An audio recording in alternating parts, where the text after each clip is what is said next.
Hello, everybody. Good morning.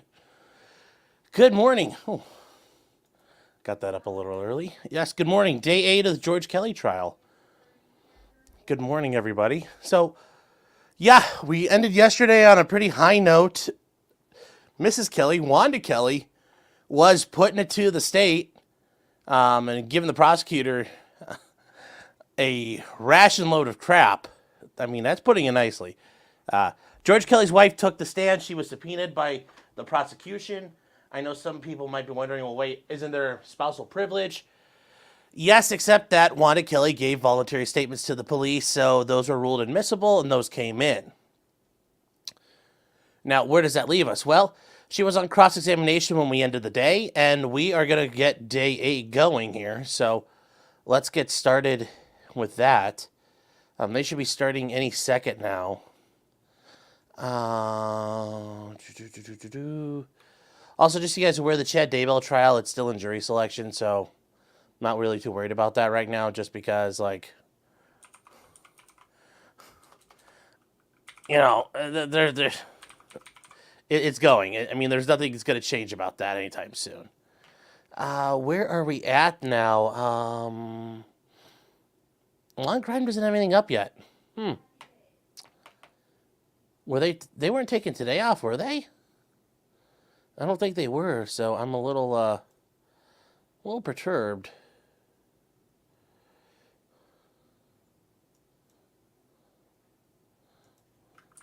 So I'm gonna try to figure out here what happened because it's not showing when they're starting back up.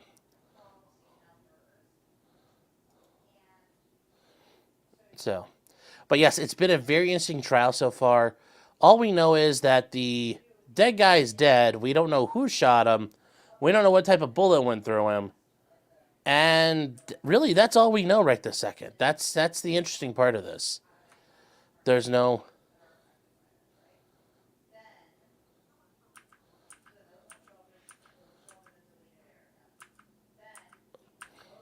So, this is actually becoming a very interesting case. I thought this was good. It's...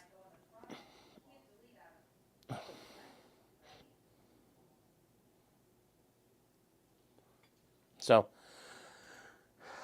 yeah, they're supposed to start at 8:30, which is 11:30 this time, Eastern time. I don't know where it's at yet. There's been no,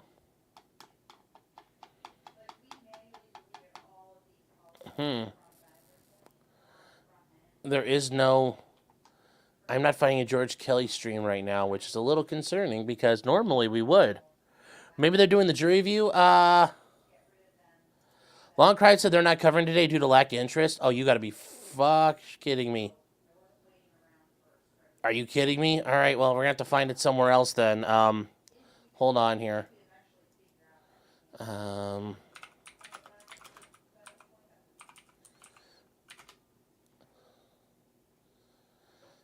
Oh, okay, come on here.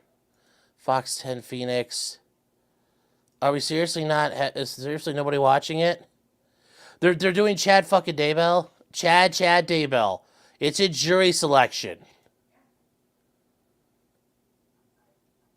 Really, people are going to watch that instead of...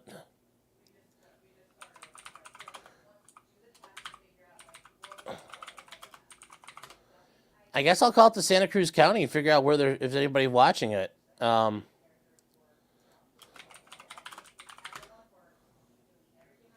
this is absolutely asinine. Oh, KVOA? Okay. Let me see here.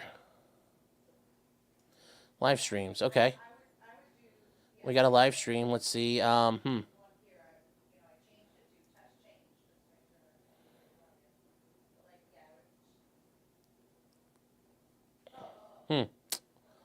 Well, that's not good. Long Cuck screwing us. Yeah, they are.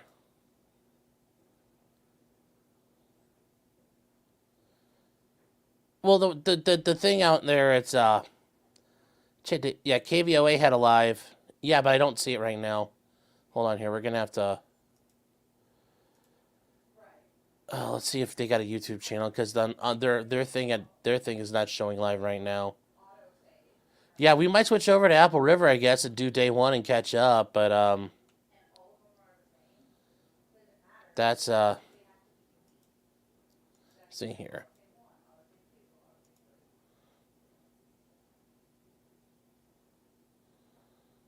Let's see. Yeah, let's see Tucson news. Let's see what they got live. Nope, nope. Guys, you know what? We're gonna call it to the Santa Cruz County Courthouse because I don't know what's going on there. Yeah, there's conflicts of interest. Yeah, there's yeah. Can we zoom into the court? I'm gonna call and see. We're gonna see what exists out there, chat.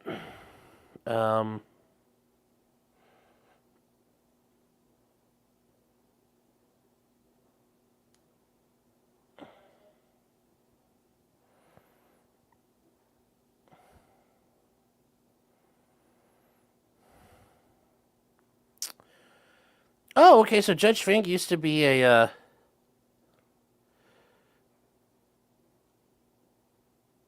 He was an assistant U.S. attorney.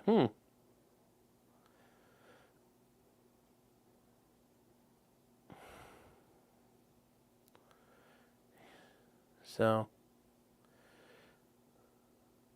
let me see here.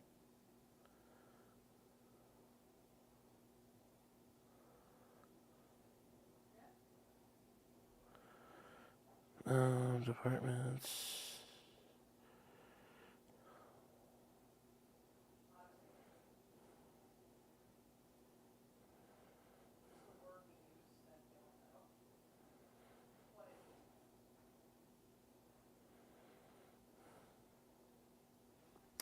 Trying to find his keep seeing discussions, but it's unclear. Yeah.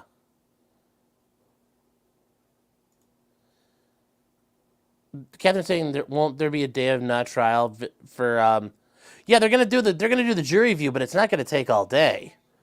So if we have to audible, guys, we'll audible and I'll change this all up. But let me just try here because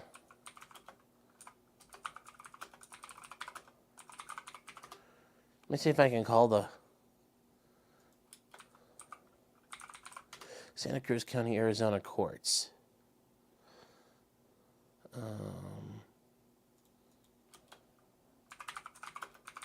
Judge Fink. That's such a. You're like, let's.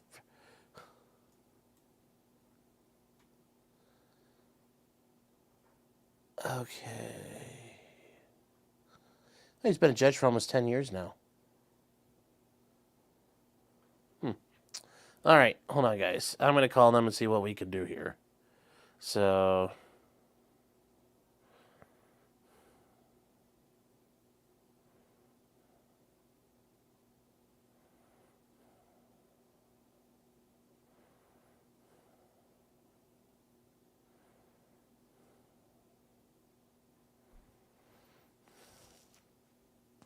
All right, guys, I'm gonna shut this down for 1 second.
All right, guys. So, right now, I don't know.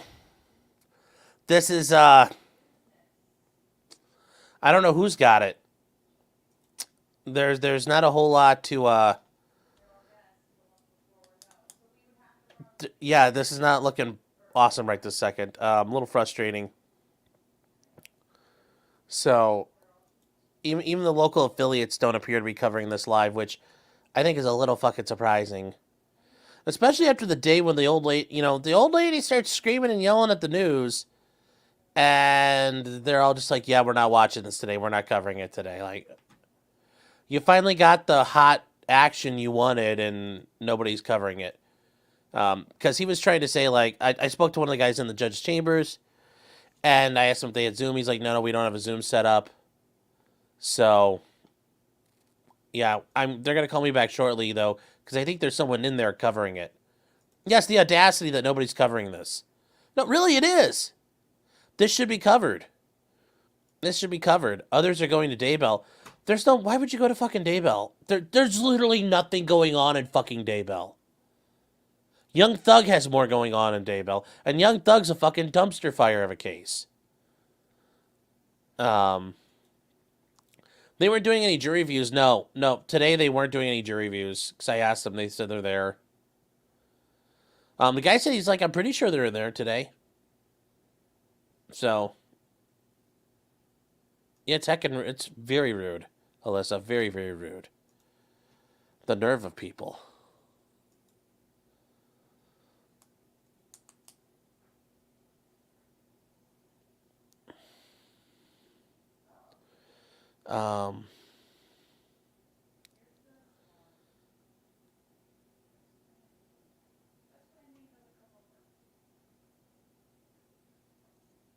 So, well,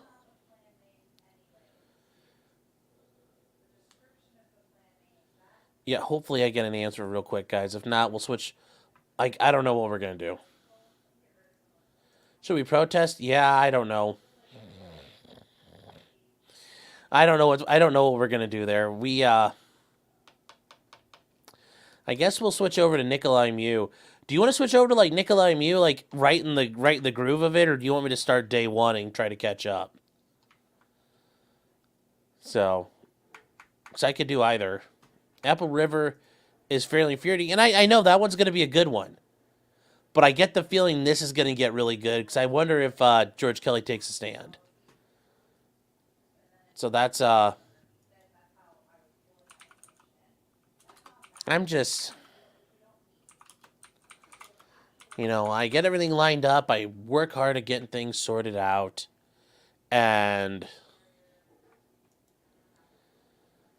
this whole, log crime, ain't nobody covering it today. It's like, how dare you people? How freaking dare you people? I just, infuriating.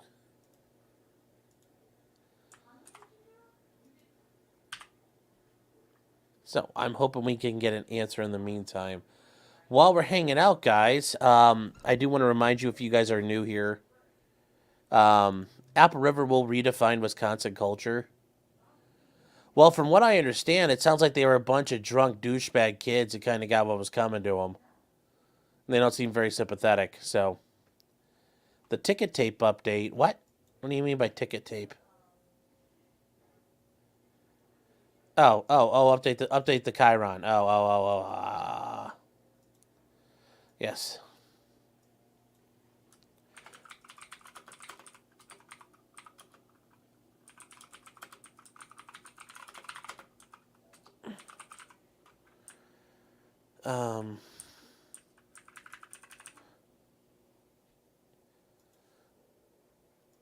There we go.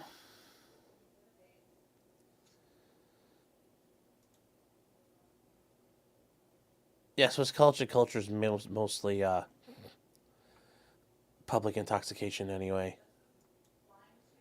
Yes, I did, Kathy. I did call the court.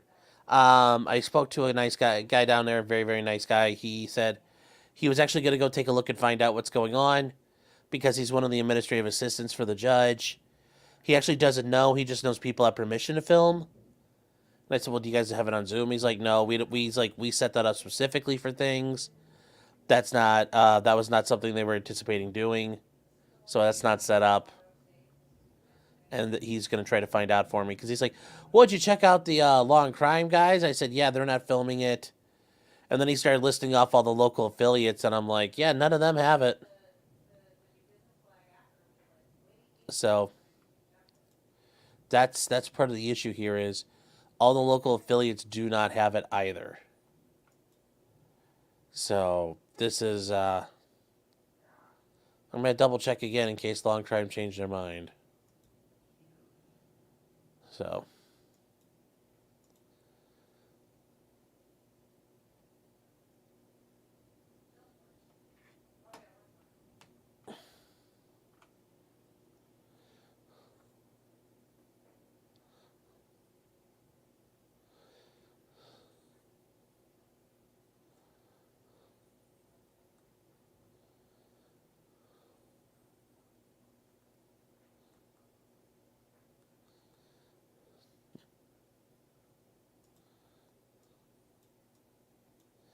we can also...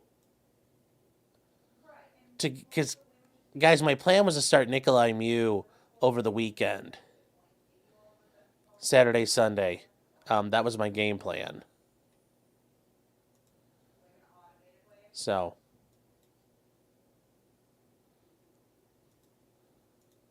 I'm not ready necessarily to start it today, but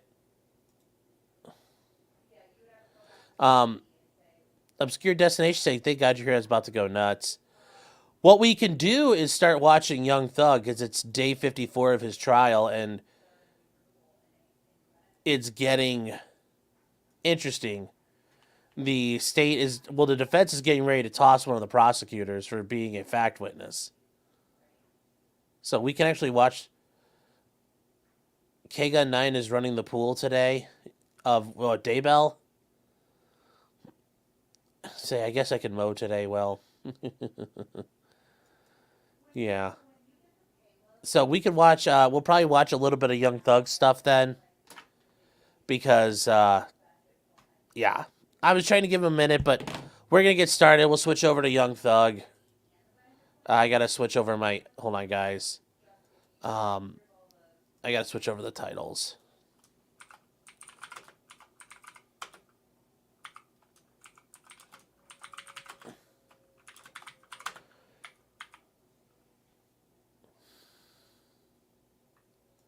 Let me see if this... Oh, it says PM. Damn it, I hate it when a fucking StreamYard does this shit.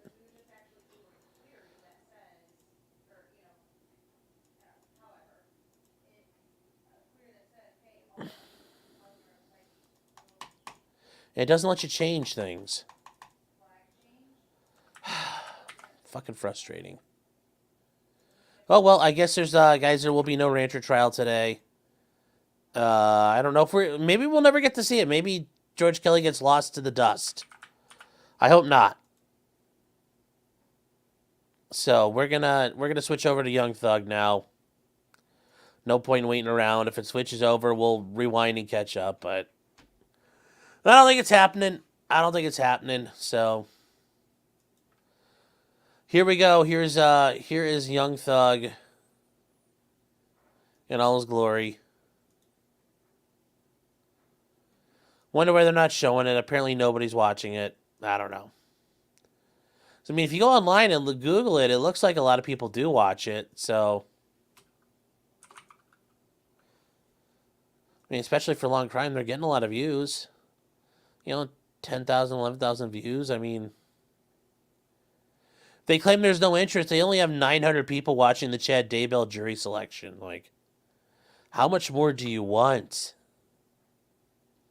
for attention? This is just...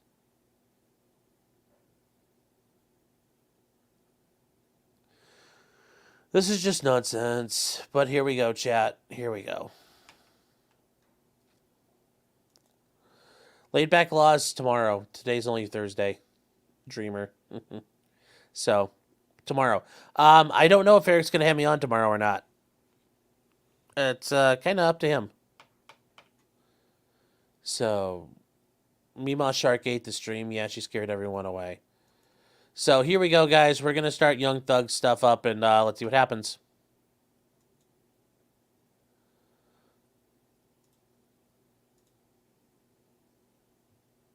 Young Thug. If you guys remember, Young Thug is a RICO case down in Georgia.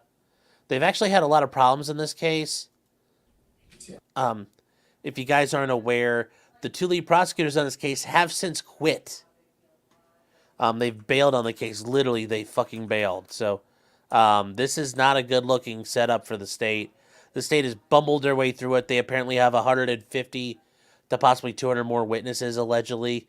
They're going to take till June at this point to finish up. And they say that, but it can easily go longer. So let's see. Let's see what happens, guys.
Record in the matter of the state of Georgia versus Khalif Adams et al. In 22 SC 183572. Mr. Stilwell and Mr. Shard, good morning. All right. Mr. Williams, Mr. Steele, and Mr. Adams, good morning. All right, Mr. Kendrick and Mr. Weinstein, good morning. All right, Mr. Ewing, Mr. Matthews Sr., good morning. All right, Mr. Nichols, Ms. Westmoreland, Mr. Harvey, good morning. All right, Mr. Ryan and Misty Williams, good morning. All right, Messrs. Brown and Smith, and Mr. Atkins, and Mr. Uhelski, good morning. Good morning. All right.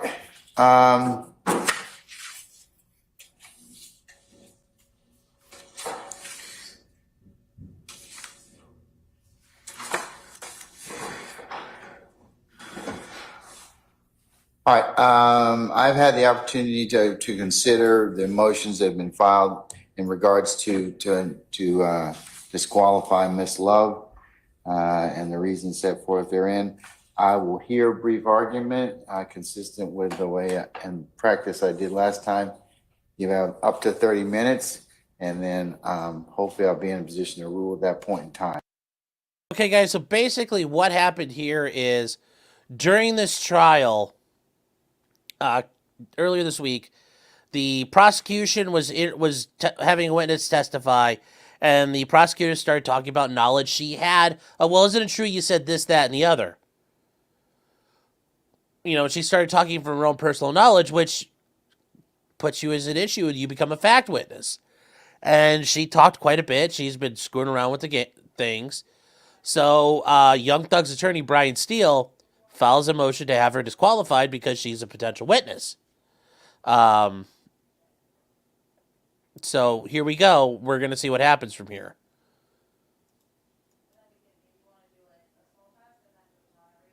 So, Mr. Steele, since it's your motion, sir?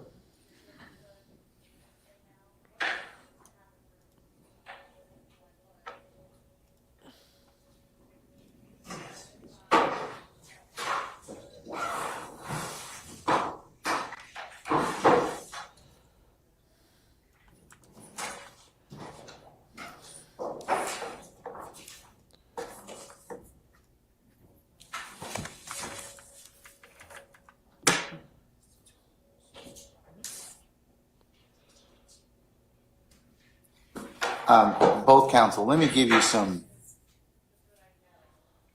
direction in terms of what the court is concerned about. And this may frame your argument because you've got case law, and certainly to the extent that you need to invite my attention to it, that's fine. But I'm more interested in those conversations, if any, that were not witnessed by a third party. So what I'm saying is that purportedly that Ms. Love may have had with the witness where it's just the two of them.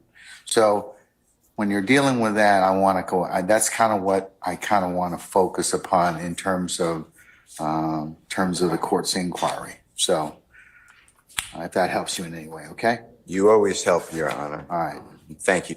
Let me just, can I just approach and give the court some cases in case they talk about them?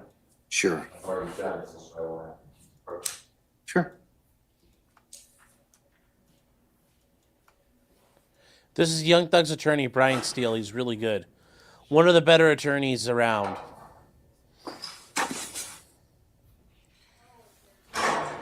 J-Rock speaks very highly of him. Our friend here, J-Rock, speaks very, very highly of him. He's a very effective attorney. Okay. Good morning, Your Honor. Good morning, everybody. And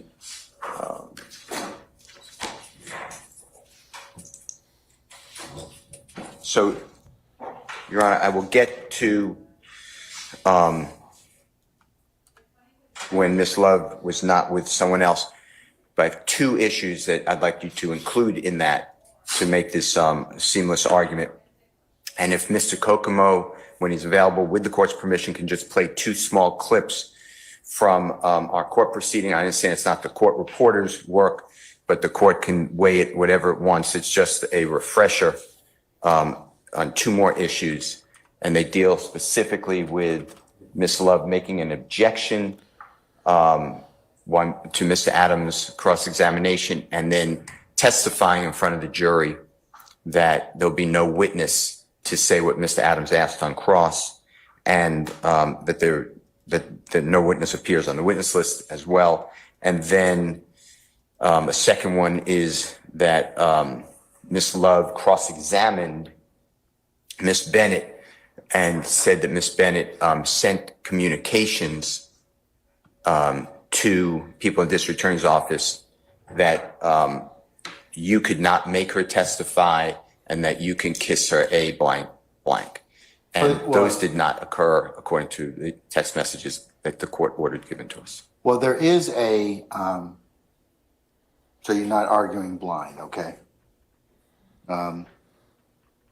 There is a affidavit that was filed in support of that particular material witness warrant. It's under seal for obvious reasons, but there is a affidavit that kind of lays out what she purportedly said. I don't necessarily know if that's memorialized in text messages, so I don't want you to go down that rabbit hole thinking that, that's all there is to it, okay? The question, yeah, that's great. The question, I appreciate it because I'm not privy to that. The question, though, asked was, did you send communication? Send to me would be an email, U.S. mail, or a text message. Okay. So All right, fair anyway, Mr. Kokomo, with the court's permission, if he's available to do it, just play them. They're very short, and then I'd like to answer your questions. Sure. Is that okay? Yes, sir. In fact, Doesn't. Keith Adams first. And the record should reflect that there's also some people who write in on this at the bottom. And specifically, I'd like everyone to take note that a person who's very, very well respected on following trials said Keith Adams is a phenomenal lawyer. You will see that on the bottom. Isn't that self-serving? I just want, I mean, I still want to see if I still got it, okay?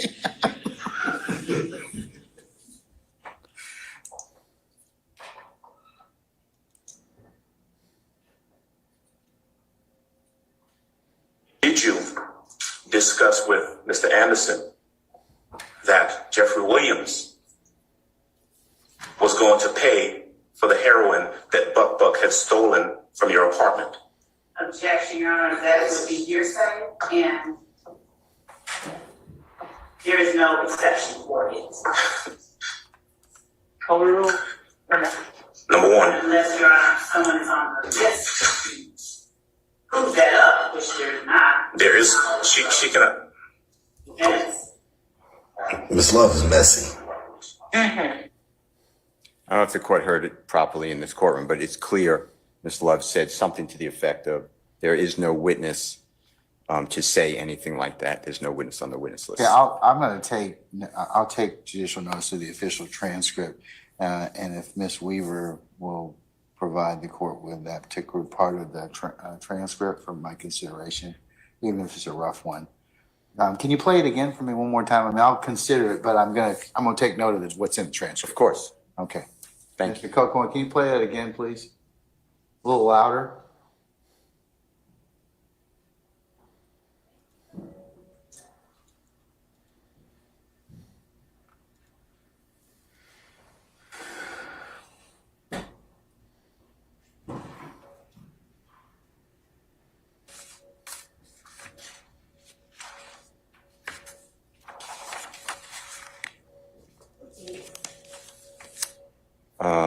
I can get you the date.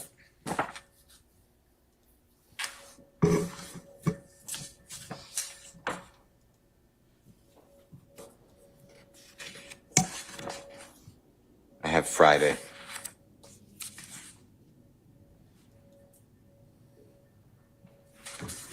Are you playing it, Mr. Kokum?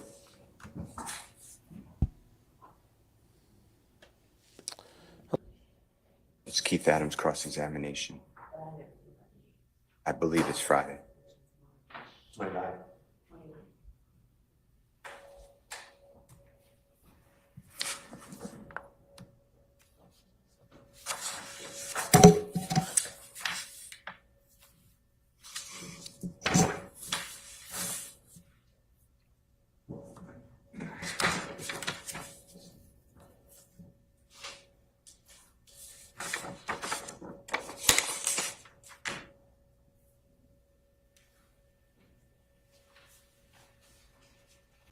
I'll move on.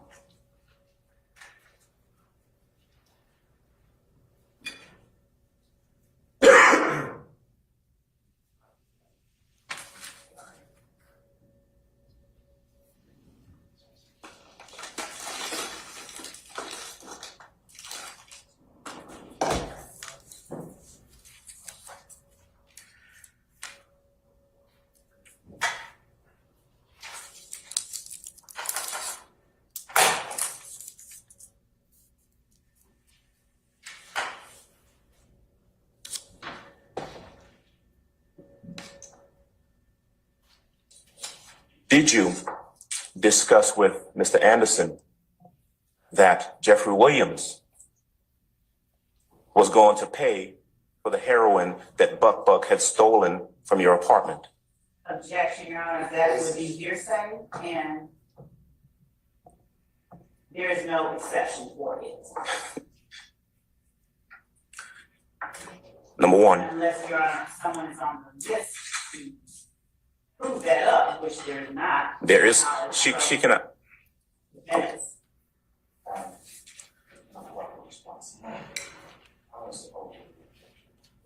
So by telling the jurors, Your Honor, there is And so no one who can testify to that, whatever the exact words are. That is testifying in front of the jury. Number two is the exchange between Ms. Love and Ms. Bennett concerning what I believe to be text messages. Understanding what the court said is under seal, which I never saw, but the way that the question is framed is, did Ms. Bennett send communication? Do you have that, Mr. Kokomo? Otherwise, I'm going to continue.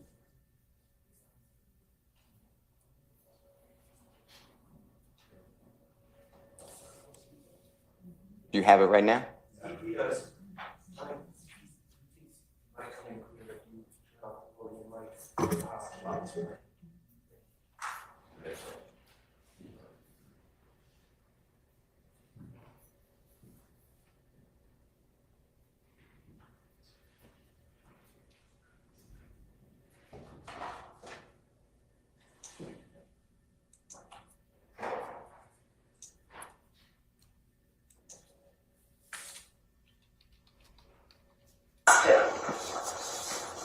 Yes, I sent that to Mr. Hamilton.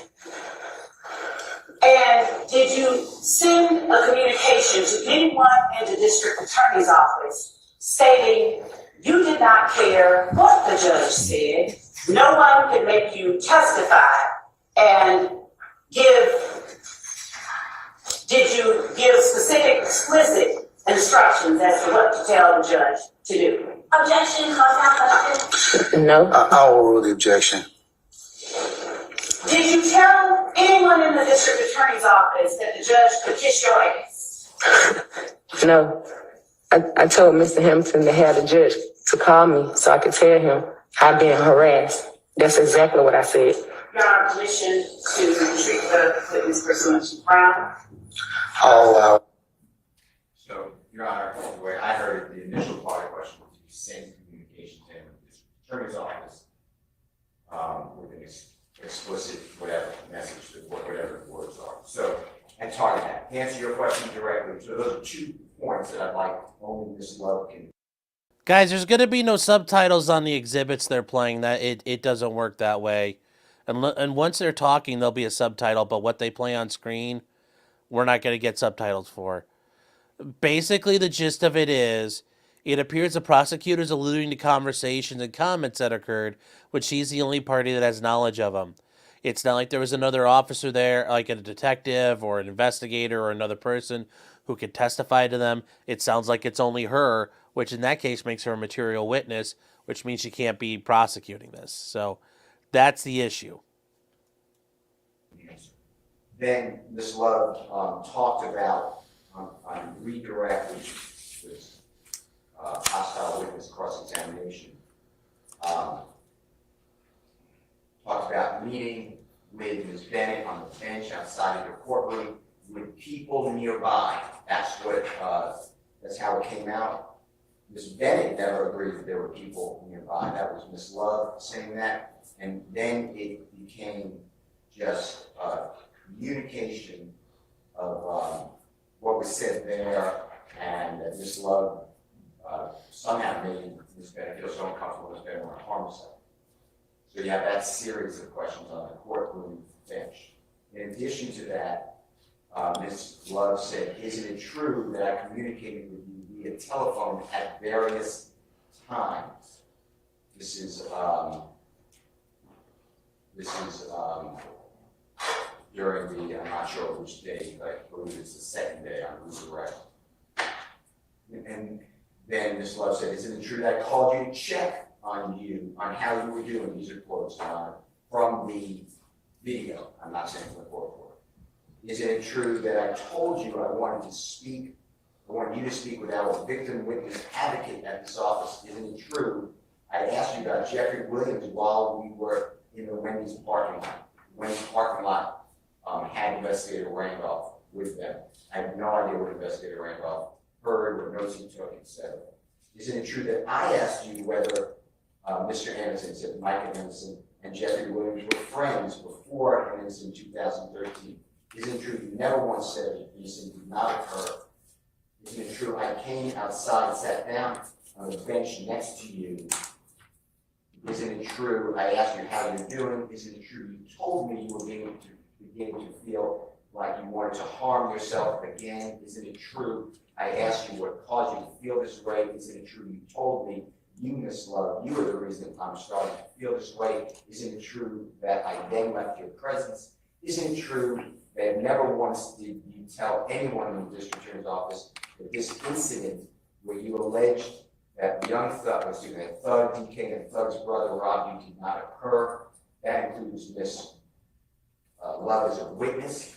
She's saying anyone in the district attorney's office. Isn't it true? The only thing we told you you had to do was appear, and I can't understand it. Something about a subpoena. Isn't it true that on May 13, 2013, I had never spoken with you in my life? Did I ask you about Donovan Thomas when we met?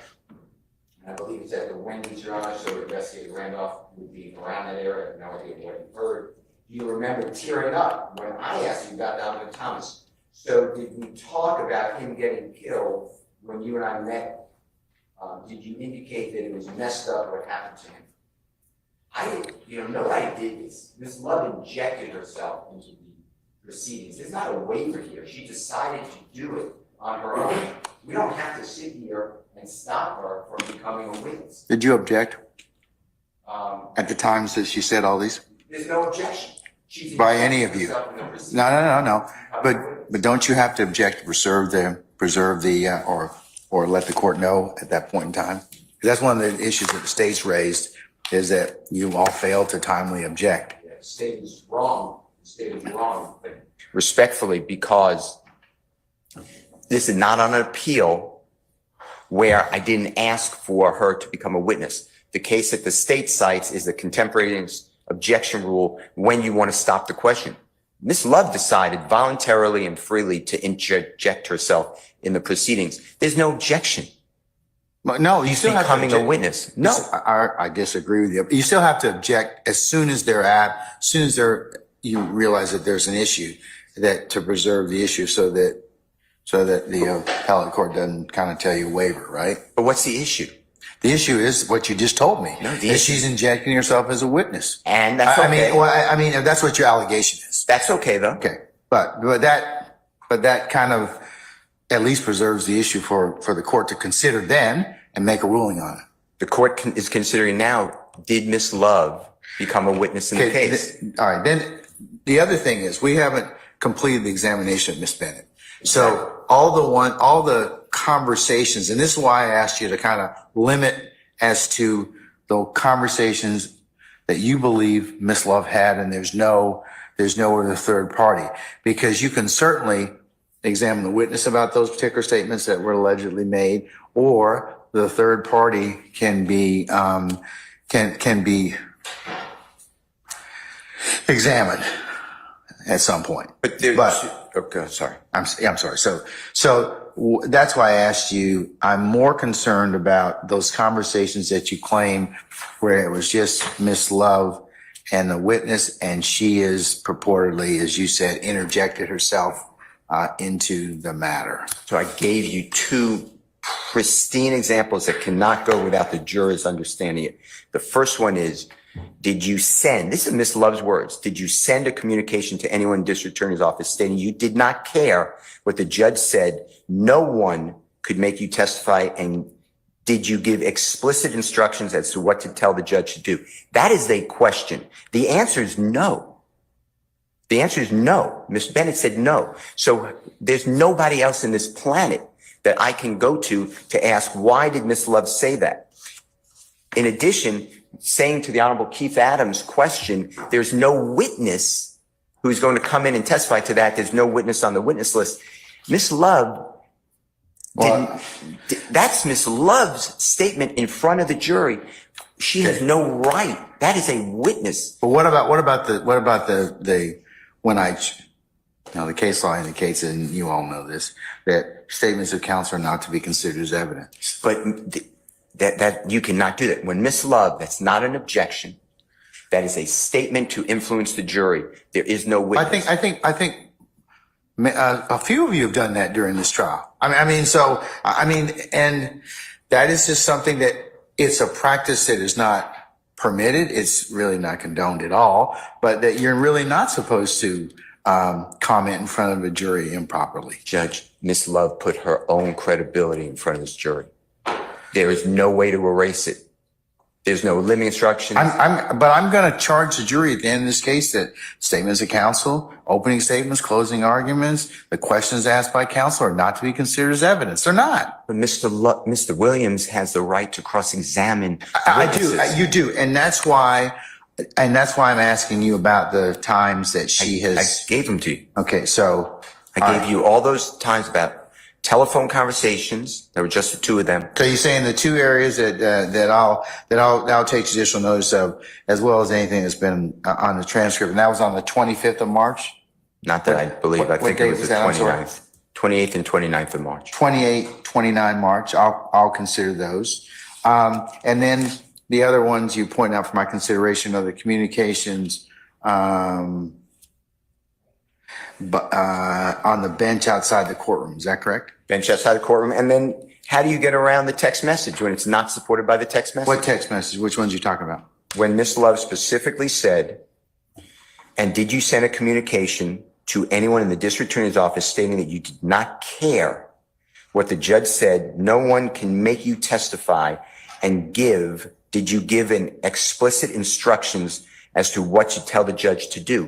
What court, what exhibit was that, or trial exhibit was that was introduced?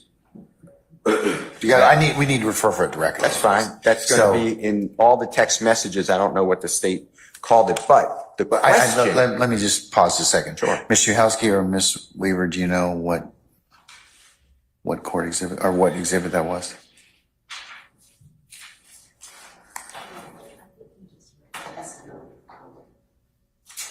But I need to reference it for the record anyway, so.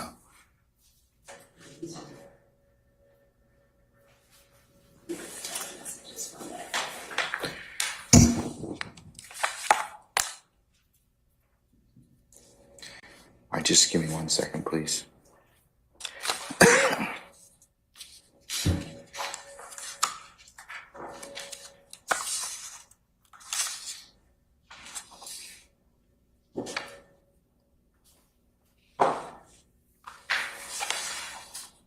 All right, guys, we're trying to get the exhibit together because it came from a text message, and one of the witnesses saying, I never sent that, the prosecutor's lying, the prosecutor's the only witness to it. So this becomes an issue of what's actually out there.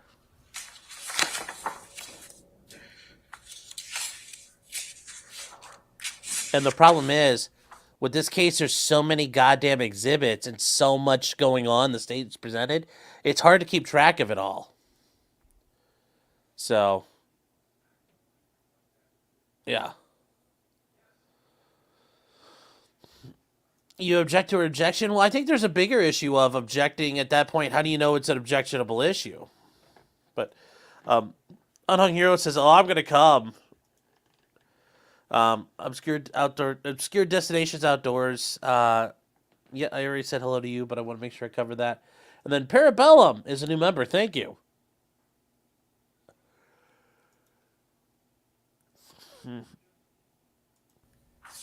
Let's see if we can move along here, chattel.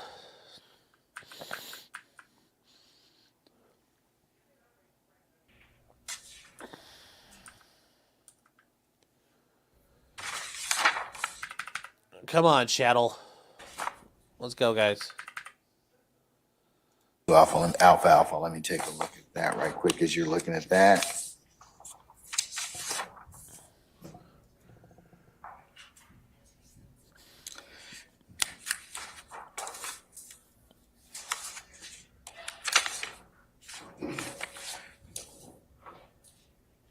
There's also states 32 alpha, which is the purports to be the text messages from Miss Bennett's son. His phone. Yes, you can, sir. This is on 34A. 34 alpha. I'm giving them all back. All right, thank you. Okay, all right.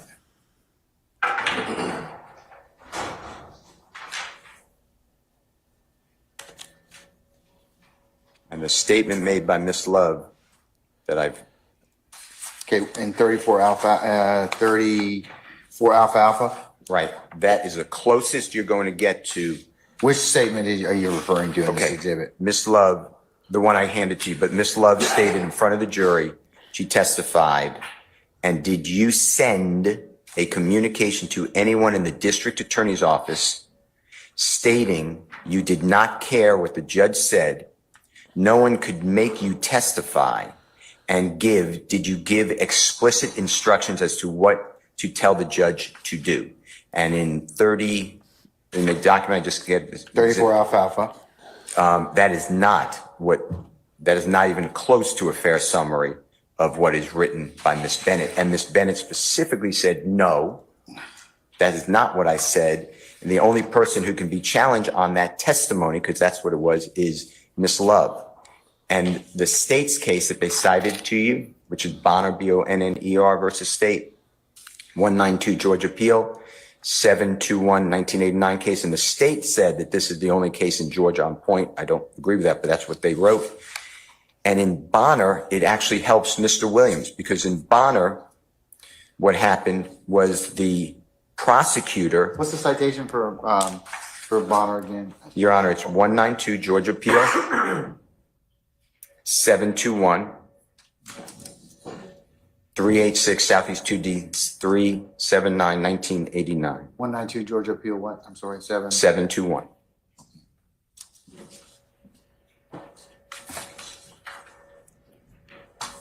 It's a short opinion. It's in Division 3.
Okay.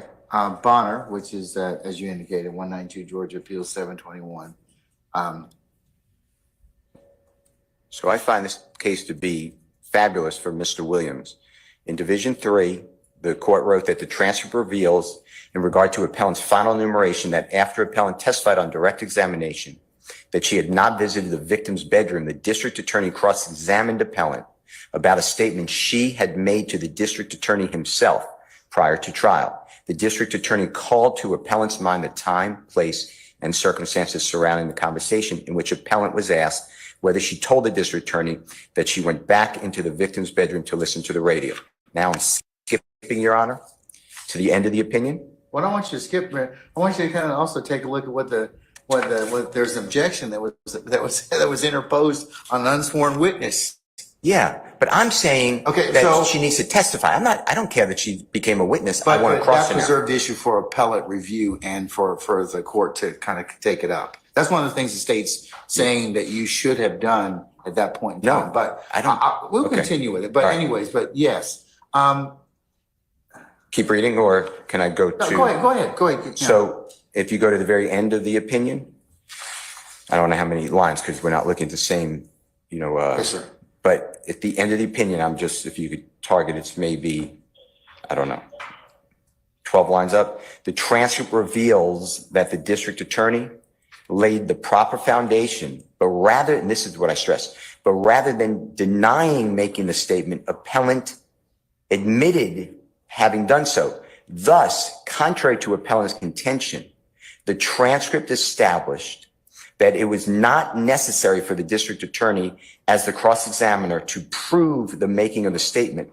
And accordingly, we find that the failure of the district attorney to be sworn as a witness and to be available for cross-examination by appellant did not constitute reversible error. Here, Ms. Bennett denied making that statement.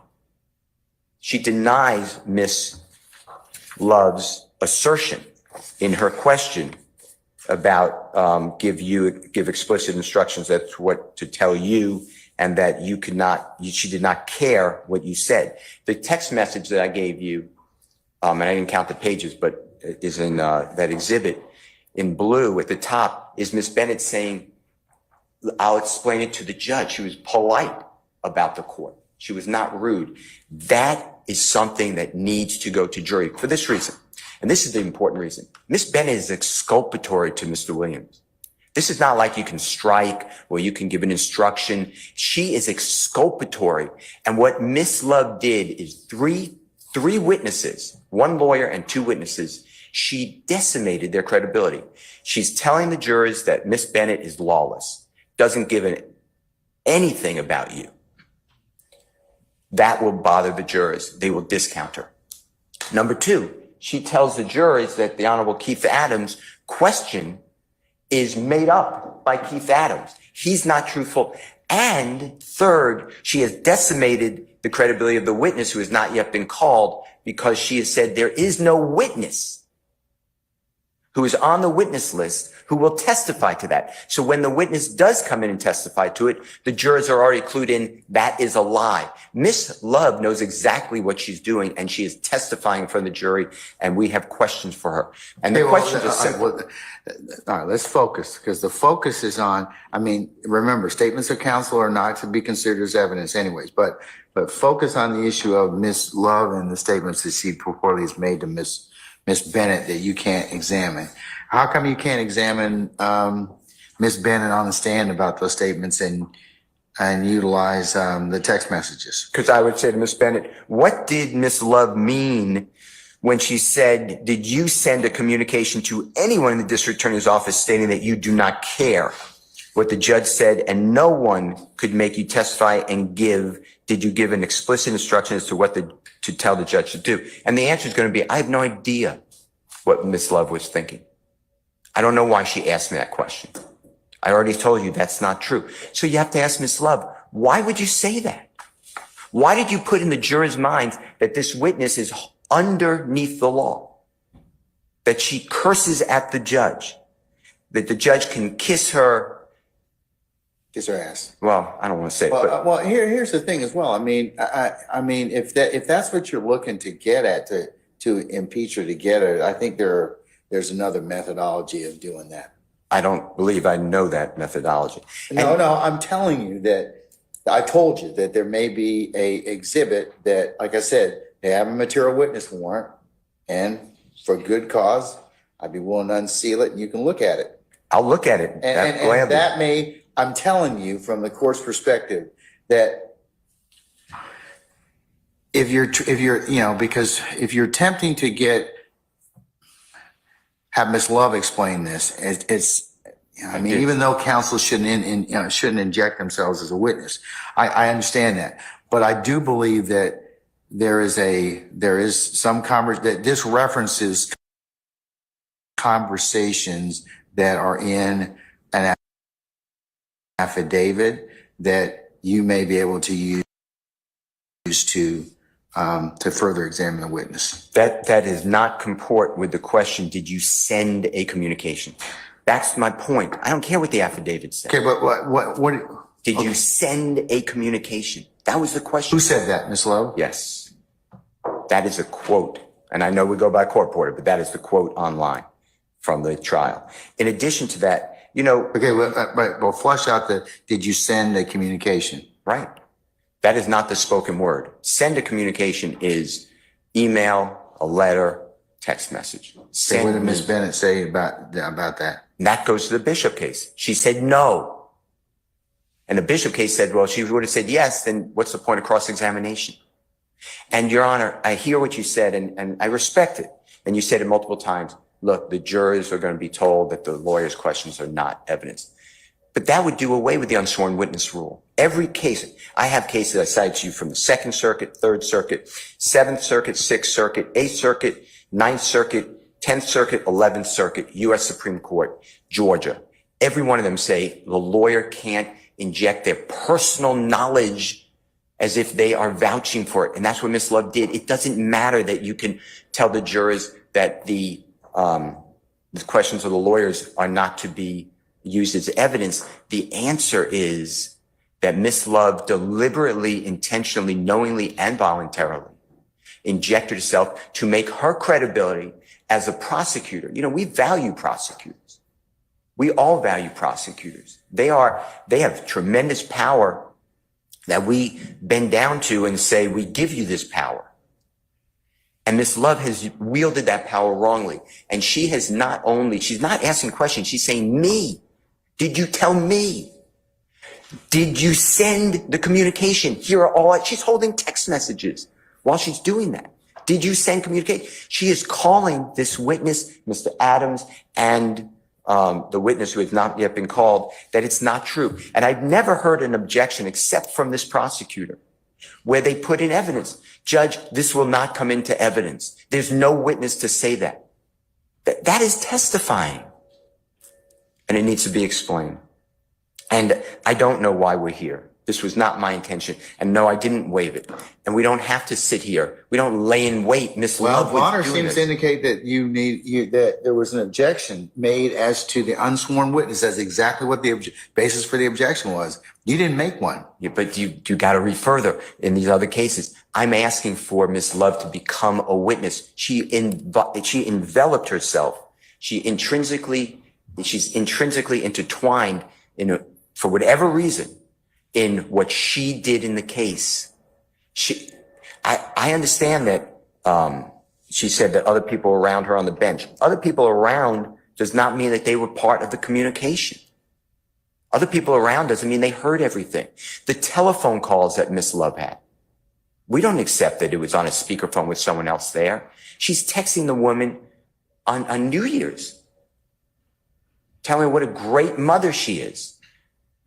What a symbol, I'm not quoting now, but a symbol of the community she is. You know, these are inappropriate. And lawyers aren't supposed to make lawyers the object of the trial. Miss Love made herself the object of the trial, tried to cut the knees out from Mr. Adams by saying he has no right to ask that question because there's no witness who will say it. Those are all the wrongs that the ethical code and the case law tell us to do. I'm very aware of your time limit. I know there was issues. No, I'm gonna let you have a little more time. So, But tell me about the Rule 3.7. If there's any other case law that seems to that you want to point to my attention from Georgia, all the other of course states are persuasive. But is there anything else that our Georgia courts have indicated that would make out your argument in terms of the unsworn witness? And also, of course, it's discouraged that lawyers are witnesses anyway. So, and unless they're testifying, consistent with the proper circumstances. Yes, to answer your question. I believe I cited it. Let me just pull it up.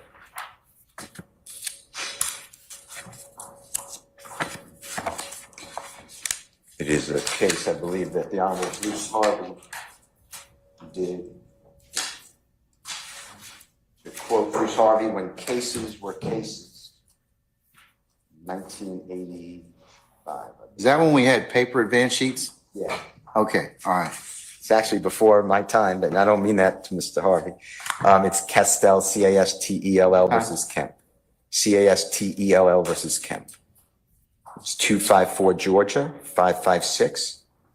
So you said 254 Georgia? 556. It's in your package if you Okay. care. And it's 331 Southeast 2D, 528. It's 1985. And if you look at the left-hand side of the copy I've given this honorable court in the parties, you will see counsel, the Honorable Bruce Harvey. Is in this packet of materials you gave me? Yes, it is. The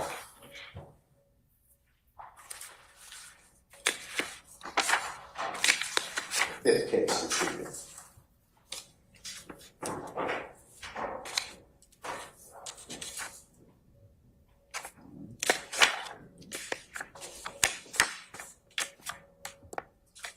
Fifth case I have is Dillon versus Conlon. Right after that. You should have the next case, Your Honor. People versus prepare, You should have, it's a small case, so it may, the staples may have clicked together, but it's Castell, Castell, versus Kemp.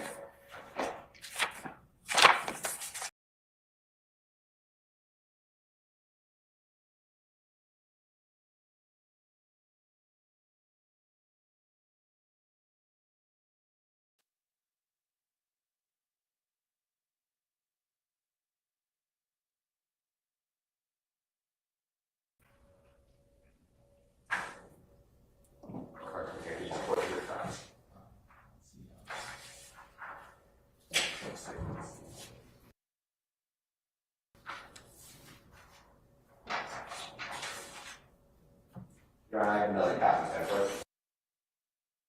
yes, sir, you may. I'm not muted. Like, there's nothing to say. They're talking, so. Yeah, I got nothing to say, so. Yeah, I am muted.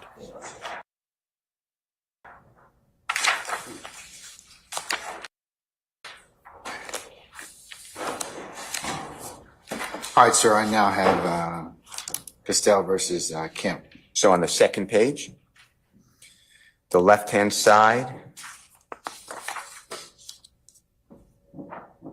Yes, sir. the 12th line in the center, the roles of an advocate and of a witness are inconsistent. The function of an advocate is to advance or argue the case of another, while that of a witness is to state facts objectively. And then it cites State Bar of Georgia's Code of Responsibility, Ethical Code 5-9, 1983. Furthermore, where the question arises, doubts should be resolved in favor of the lawyer testifying and against his continuing as an advocate. And that again cites to the Ethical Code. And then on the right-hand side, the second full paragraph, the rules of the Code of Professional Responsibility do have the effect of law. Although only couched in aspirational terms, these rules cannot be ignored if we are to maintain integrity and credibility of our judicial process. So I believe that shows that the ethical code is in play here when a prosecutor does what Prosecutor Love did. And it's worse when it's a prosecutor. All these cases I cited to the court, they all say when you're talking about a prosecutor becoming a witness, it is triggering rights of the accused, as opposed to other lawyers where you might just say what the lawyer says is not evidence. Here, the prosecutor has to be looking out for the rights of everybody. That's why there's Brady obligations. And in this case, Ms. Love just went way over the top and injected herself. Your Honor, the United States versus Hosford, Hosford, which should be the first case against honorable court and the parties, which is 782F2D 936. It's 11th Circuit, 1986. In that case, the AUSA, his name is McGee, MC capital GED, did not formally appear as a witness, but he was cross-examined. And I mean, he was doing cross-examination and he was involved in the facts of the case like Ms. Love. And on page 3 of 5, the 11th Circuit goes through a 4-part analysis. But on the right-hand side, the 7th line in the center, specifically, I think this applies. The 11th Circuit said that third, the performance of the dual roles by a prosecutor might create confusion on the part of the trier of fact as to whether the prosecutor is speaking in the capacity of an advocate or of a witness, thus raising the possibility of the trier according testimonial credit to the prosecutor's closing argument. And here, that's what we have. We have the cross-examination or the redirect examination or the direct examination of a, quote, hostile witness, where Ms. Love is, through her questionings, raising the possibility that the jury will think that they're giving testimonial credit to what she's saying. You can't ignore that, and you can't erase it. The fourth one, right after that, the 11th Circuit wrote, fourth, the rule reflects a broader concern for public confidence in the administration of justice and implements the maxim that justice must satisfy the appearance of justice. This concern is especially significant where the testifying attorney represents the prosecuting arm of a federal government. And I don't know how we got here. I don't know why the state thinks that this is no big deal, just cross-examine someone else. This is exactly what we don't do. It's an ethical violation. It is a lawful, legal violation. And I ask this honorable court to disqualify Ms. Love from going forward in our case. She will be a witness in the case. And we will ask her, we'll telegraph her what concerns we have. Why did she, I told you, what did she do at the bench to make what did she do? Outside bench, that conversation that was had purportedly outside. Right, what Ms. Love reported to us. That one, where others were around, that's how it was said. Others were around, not others were participants. The telephone calls, the announcement in front of the jury, it's not an objection to say there is no witness who will say what Mr. Adams said, that this was a theft and Jeffrey Williams repaid the theft. And did you send, Ms. Bennett, did you send communication that the judge, I'm not going to go through it again, but, inappropriate things towards this court? And the answer was no. So that's why Bonner, I believe it's helpful. All right. No, Your Honor, thank you very much. Okay, all right. Ms. Shehelski? And by the way, can I say one other thing? Do you mind if I just say one other thing? Your Honor, I looked at my notes. It is Thursday as well as Friday, not just, I think I said earlier Friday. It is Thursday, some of these concerns. They came up on both direct and redirect.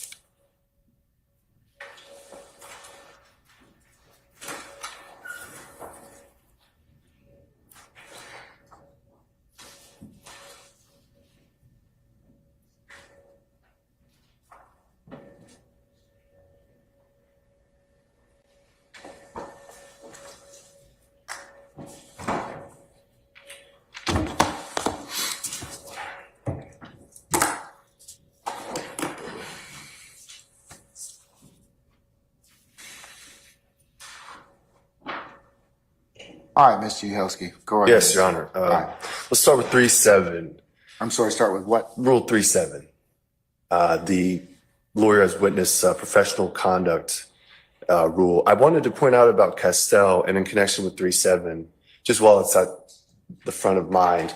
Castell was a case where Bruce Harvey tried to argue his own ineffective assistance. That's the conflict that we're cited to when we're talking about Castell. And when we're talking about Rule 3.7, the lawyer as an advocate shouldn't be also a witness.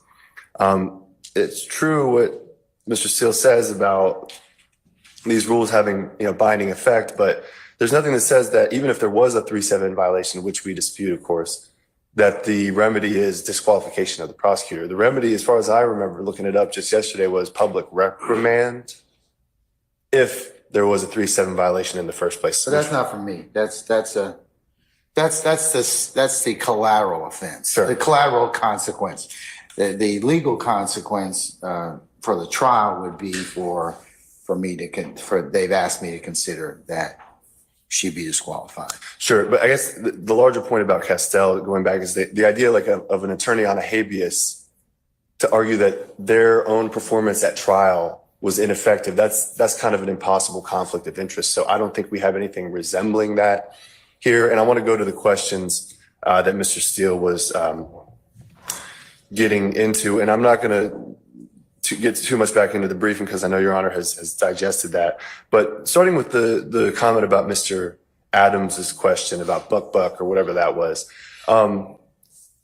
So it's a hearsay objection, and then it was followed up with, hey, there's not going to be a witness on the witness list. That's the attorney. You'd agree that she shouldn't have said that. At best, it's a speaking objection. And if the remedy for a speaking objection, Your Honor, is disqualification, guess how many defense attorneys we have left?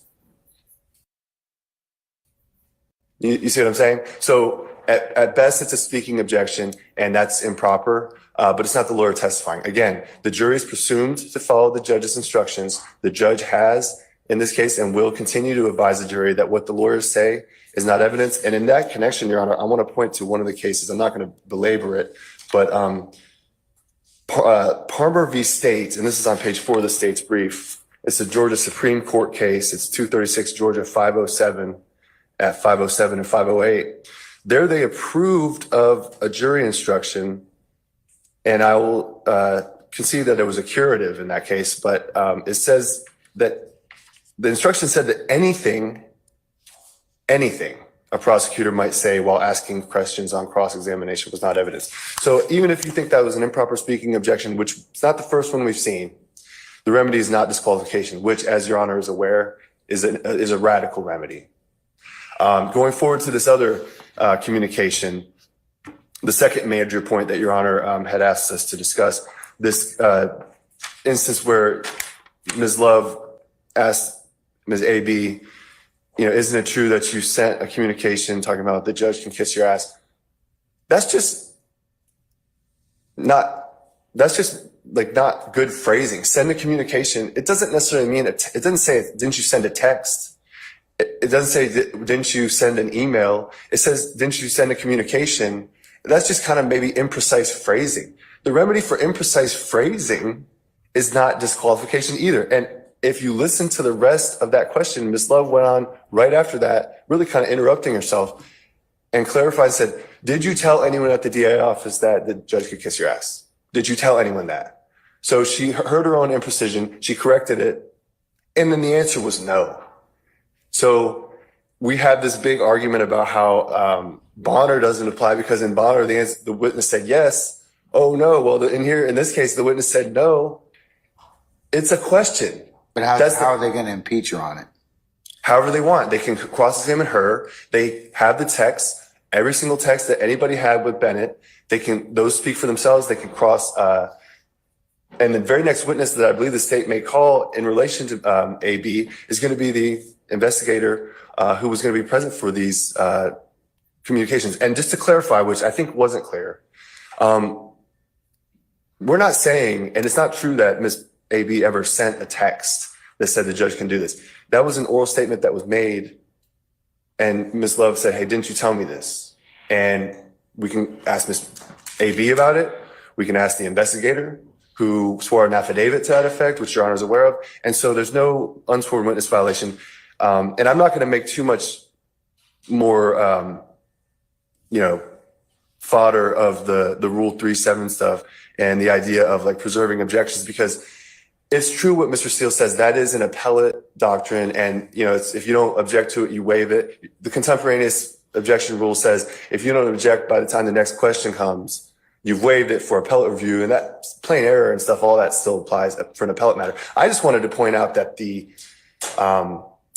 sort of artful practice that you see here is a little bit concerning, especially when you look at the sort of injection that happened with Mr. AB when it comes to lawyers asserting potentially facts not in evidence, becoming part of the evidence. Again, if disqualification were the remedy here for what is alleged, and we're not even conceding that the allegations are true, but if disqualification were the remedy, where's the Georgia case that says that?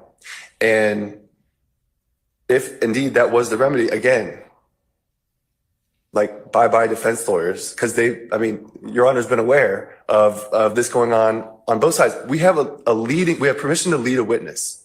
Okay, that's proper under Brown.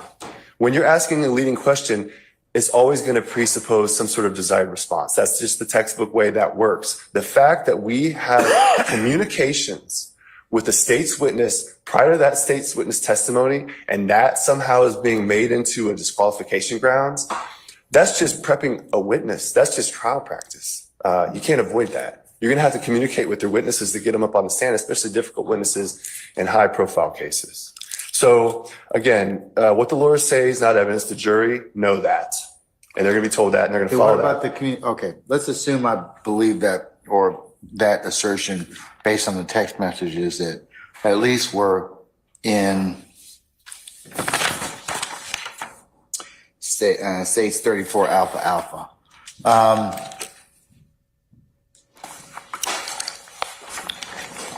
What about the communications that Miss Love had with Miss Bennett on the court, on the benches outside the courtroom, that were not memorialized or witnessed by a third party? I don't believe that any such communications exist. Ms. Bennett said nobody was nearby. That's her answer, but that's not necessarily what reflects the truth. You don't believe that's a problem? I mean, how is the defense or anybody else going to test that? Then you are being asked to look at the credibility of lawyer versus witness, because you don't have a third party. Well, that's what Ms. Bennett says, that there's no third party. That doesn't mean we don't have a third party. Oh, was there a third party present? I believe during all of the conversation? As a matter of protocol for these conversations, I believe there's going to have to be an investigator or a victim witness advocate. I believe Ms. Lieutenant, I mean, I'm not going to speak to it. I wasn't there, but as a matter of protocol, you know, you get in a lot of trouble if you don't do that. So if we have investigators present when we're dealing with our witnesses, and just because Ms. AB said no, there weren't people nearby. I mean, Okay, well, I'm just, look, they're asking me for a draconian, remedy, Sure. which is, indeed. hey, look, she being Miss Love. Just because there's protocol doesn't mean it's followed. We have rules, okay? If they weren't followed, what does that leave us? Purportedly had conversations with Miss Bennett and nobody else was present. That's what Miss Bennett seems to have indicated. So are you telling me that, if need be, the defense can cross-examine or has the ability to call, if appropriate, the third parties that may have been present, victim advocate or the investigator? On information and belief, yes, I believe that will be possible. They were present the entire time? Yeah, of Miss Love's conversation? Other than when she said, we're going to leave. I'm going to leave because you're making me angry. Other than the, kind of texts about this or that administrative detail, like, Happy New Year or whatever it is, these collateral matters. Yeah, I believe there would have had to have been an investigator present for any of these. Had to have been, or there was? Because look, if you don't know, you don't know. But I mean, that's kind of Mr. Steele's point. I mean, because if you're going to represent to me as the officer of the court, yeah, we had, despite the fact of what she may have said, Judge, we had somebody that was there the entirety of the time, or can refute or rebut that assertion. That's the assertion right now. That's what I kind of want to get some clarity on. So if you want to, just let me know before you commit to that. I know what your assumption is and practice is, but I want to know whether or not she had conversation. She being Miss Love had conversations that were witnessed by some particular member Exactly. of your team that would refuse. Guideline crime, your connection sucks. Yes, this is the problem. What is the right thing here? And it's not clear. Were the rules followed? Well, we have rules. Okay, cool. Did you follow them? Well, they're supposed to be. All he has to say is, I can't say. He's got to say, I don't know, Judge. We will investigate. Or otherwise, not make this an issue, because it's an issue only because there's no way I can test if that truly was the conversation. There's no way as the cross examiner I can test whether or not that third party was this witness is telling me what really happened. Okay, so I'm going to hold on that and let I you. have an update on that. Okay, all right. I believe the conversation that we're referring to, I'm being told there was an investigator present. Antonio Long was present for that. Okay, all right. So if need be, Mr. Long Sure. can be, if appropriate, can be examined on that. Okay, all right. What about what about the third group of statements? This communication by telephone at various times between Ms. Love and Ms. Bennett. And I want to say that is, let's see.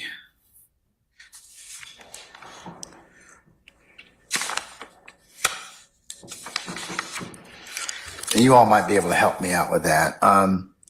Which one of the state's exhibits, 33, 34, or 35, are the ones that there's the assertions of that Miss Love is having a conversation with Miss Bennett? Can one of y'all tell me? So the text conversations that have occurred between anybody and Miss Bennett, anyone in the DA with Miss Bennett, those the court has, all the parties have all those. Those are 33, 34, and 35 alpha. I believe so. All right, but I want to know which ones of these conversations are the conversations purportedly that Miss Love had with Miss Bennett.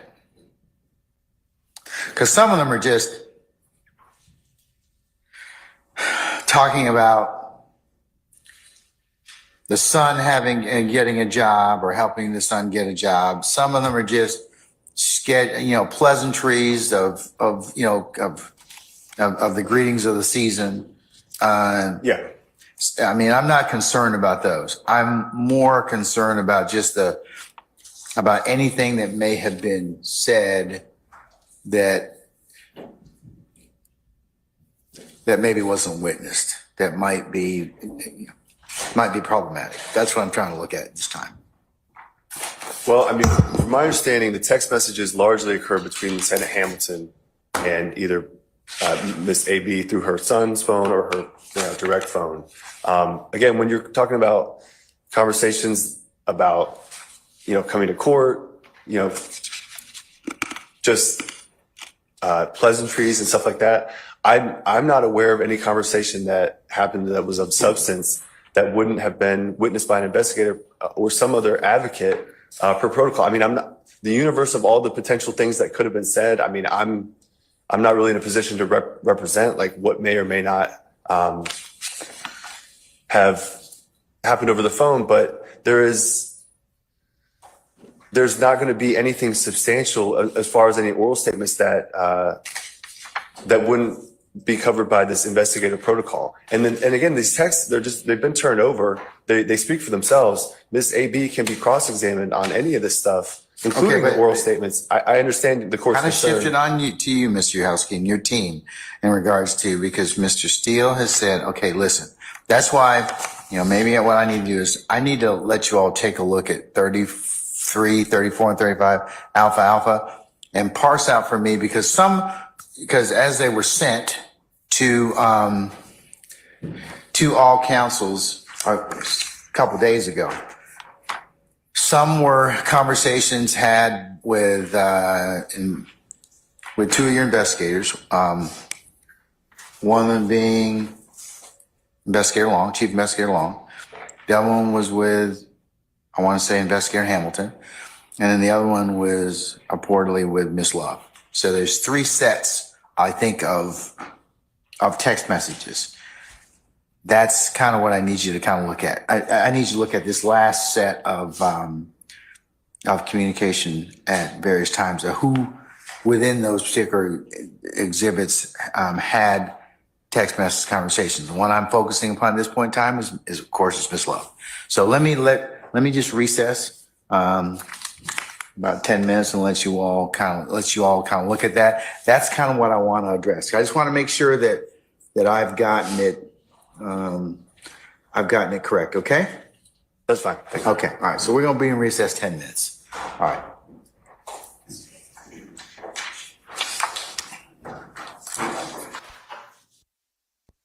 All right, guys, so they're taking a break real quick. Part of the judge's issue is this is all just a mess. This is all just a massive mess about what they're trying to do here. So, Georgia's so pro-agriculture, they use alfalfa. Har, har, har, har, har, har. So, well, the judge is trying to find, well, he's got to make sure he does this right. This is a very drastic remedy. I mean, as much as people want to say, like, oh, boot her, it's like, he's got to make sure he does that right. Now, and it also doesn't help that judges are very risk-averse people. They don't like, I do like how he says, oh, we'll take a 10-minute break. And we start here. Okay, so 1 hour, 5 minutes. Yeah. Almost 30 minutes later. God, he must have taken a really good dump. So here we go.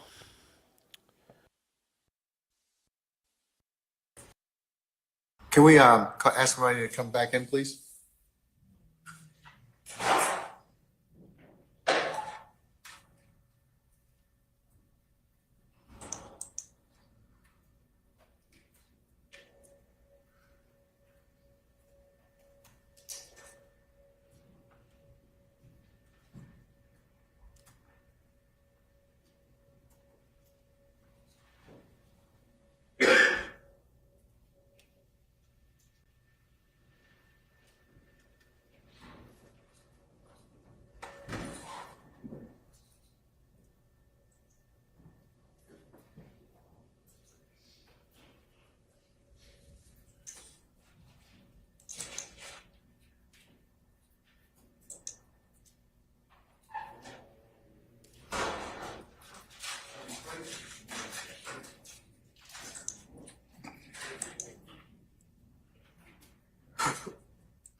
Excuse me.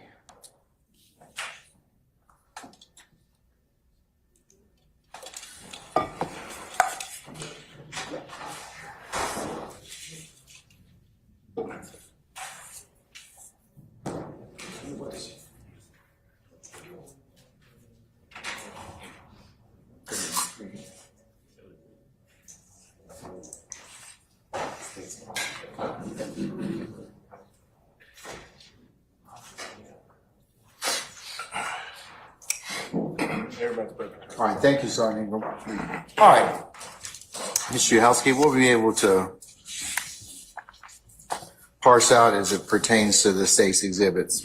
All right, I was able to get some clarity on the two issues we left off on, starting with, I can emphatically state in my place that Ms. Love was never alone with Ms. Bennett for any oral conversations. With Pertains respect to the bench conversation. Yes. Outside courtroom bench conversation. Yes, and that one, and I'll clarify that, it started out with Ms. Love and Antonio Long, and then there was this representation from AB about harming herself due to the fact that, the state wants her to testify, by the way. But after that point, Adrian was sort of backed off, and then Tamika Kelly and Partrina Baker then went ahead and got with Miss AB at that time. And I will say, if Your Honor thinks that cross-examining AB on that conversation is not enough. Ms. Bennett. Yes, sir. Okay, all right. If Your Honor thinks that the defense cross-examining AB on that conversation and the circumstances surrounding it and everything about it is somehow not enough under the Constitution, then you have those additional witnesses. The next part is the text message conversations, okay? I wouldn't even call them conversations, but they're contained. Okay, let's the first, Grant, tell me which text message conversations, because I want to say there's 32, 33, and 34 alpha. Is that correct? Yeah, 35 alpha. Oh, and 35. Is it started at 33 or 32? Yeah, you all have them, so I don't. So, well, the ones that pertain to Ms. Love's conversations, the text communications, are 35 alpha. okay, so let's take a look at those. And so when you do take a look at those, and I'm looking at them now, I'll just characterize them. They're sort of pleasantries. How are you doing? Good morning, etc. I mean, we can take a look at every word of them. And like I said, they speak for themselves. Hey, let And me again, take a look at 35 yes, sir. alfalfa. And the approach. Yes, you may. Thank you. I'll give Your Honor some time to look at those, but I'll be ready to continue at the court's pleasure.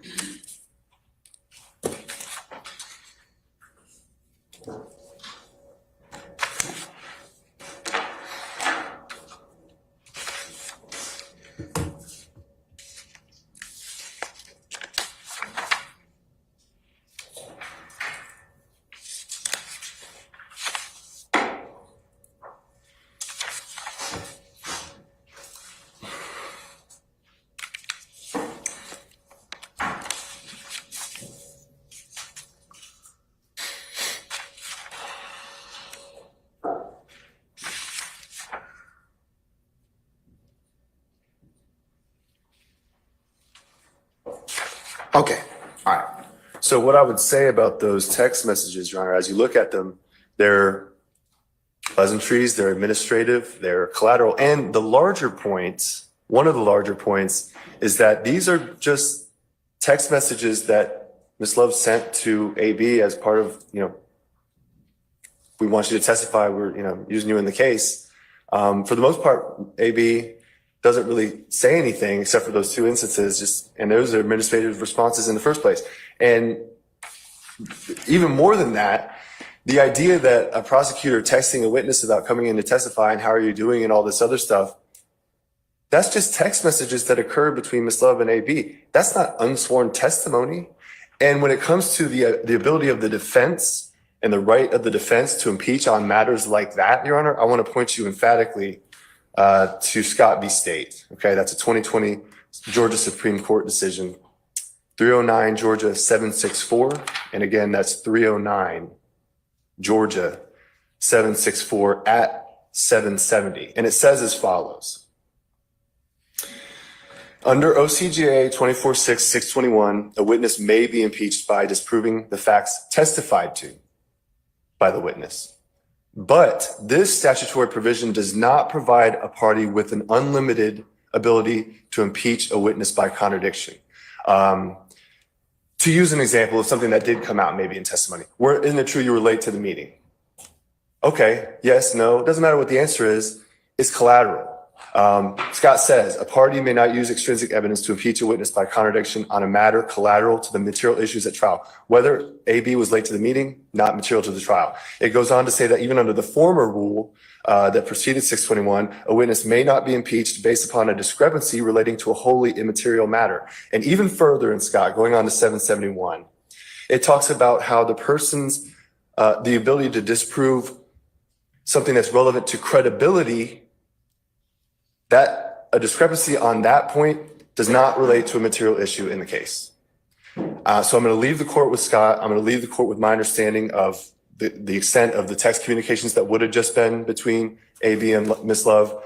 But I want to leave the court with the final impression, again, reiterating that those text messages are not testimony. And really, if the defense wants to talk about them, they could ask Ms. Bennett. And so we would ask the court to deny this motion. All right. One more thing. Do you all have a copy of the affidavit for the material witness warrant? I'd have to do an order unsealing it.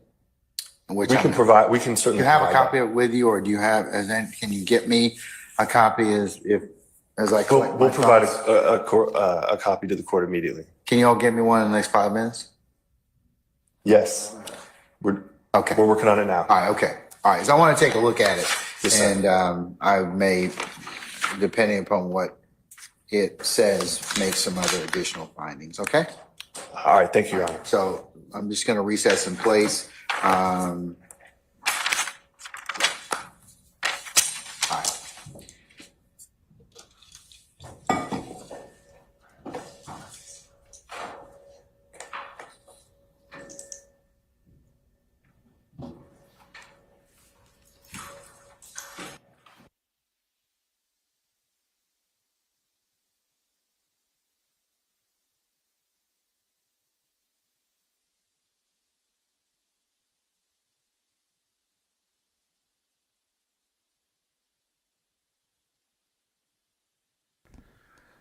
All right, what the?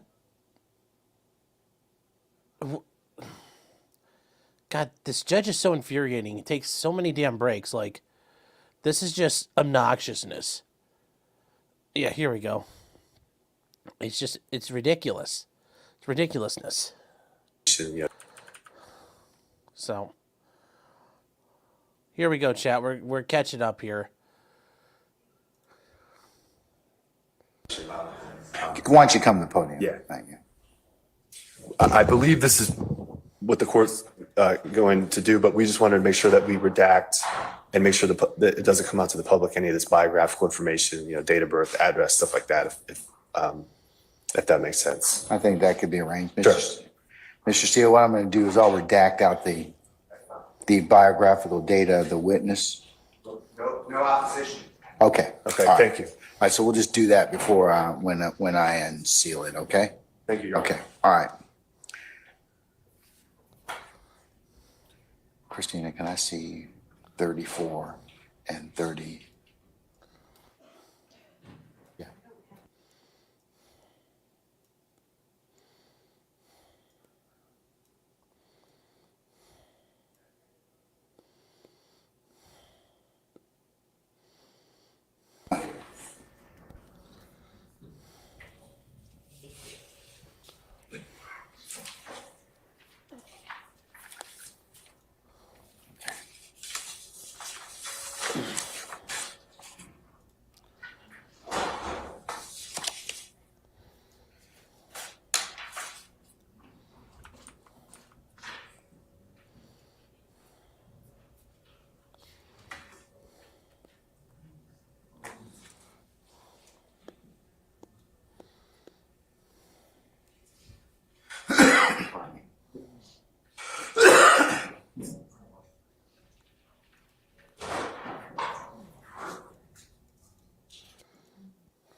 All right, hold on, guys. He's trying to read through it. Here we go. Why, Long Crime, you suck at this right now.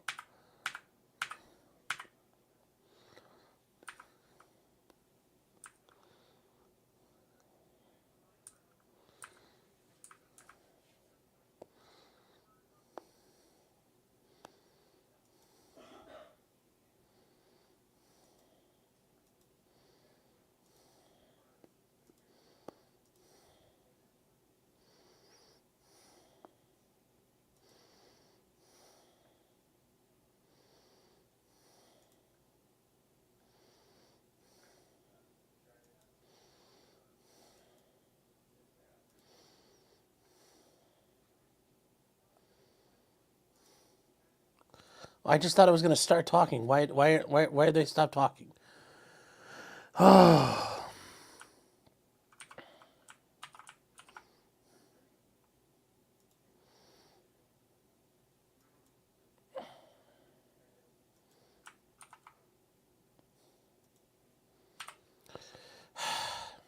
This judge. I tell you what, chat. Go to your chambers, Judge. Come on.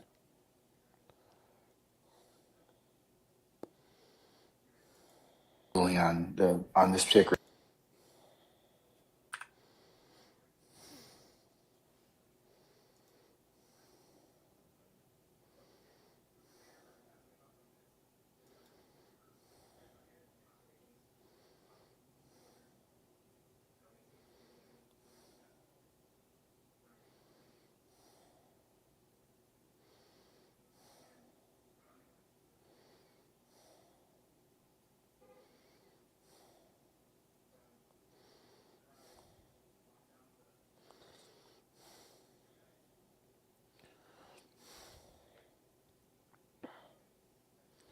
In a position to give you my thoughts on ruling on this particular issue.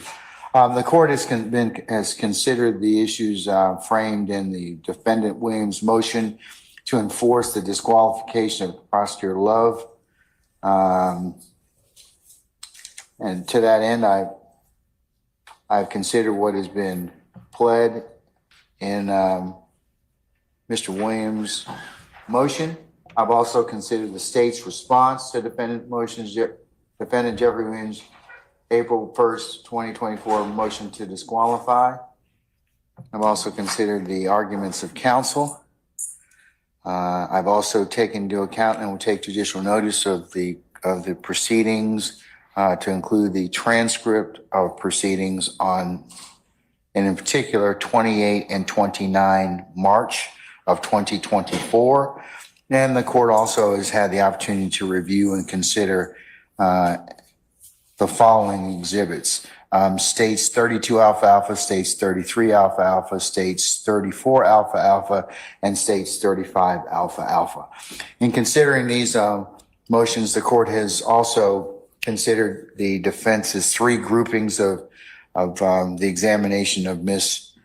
Bennett as it pertains to their assertion that Ms. Love has inserted herself and become an unofficial witness. In regards to this, I have also considered and will consider for purposes of the motion the statements that were made in court on the 28th and 29th of March, even though video was shown to the court. In regards to those, the official transcript will be the record that the court considers. I've also considered the communications between Ms. Bennett, the witness, and purported to be Ms. Love and other members of the staff of the district attorney's office. And then third group of consideration is the communication by telephone at various times between Ms. Love and Ms. Bennett in states 35 alpha alpha. In considering those, the court has also taken a look at the cases that both the state as well as the defense has proffered and invited the court's attention in respect to this issue of Ms. Love and being an unofficial witness. The court is of note considered Bonner, as well as, and Bonner's at 192 Georgia Appeals 721. And also the court has also considered Cantwell versus Kent, 254 Georgia at 556, and Scott versus the state 301 Georgia at 764 and 24-6-621, as well as rules for the Georgia Rules of Professional Responsibility.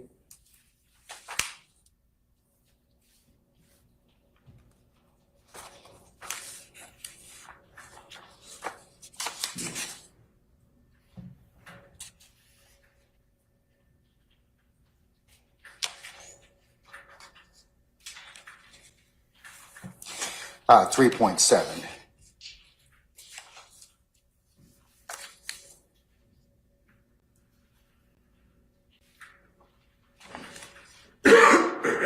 To the defense's arguments and assertion in the first grouping that has been brought to the court's attention on March the 28th and March the 29th of 2024, the court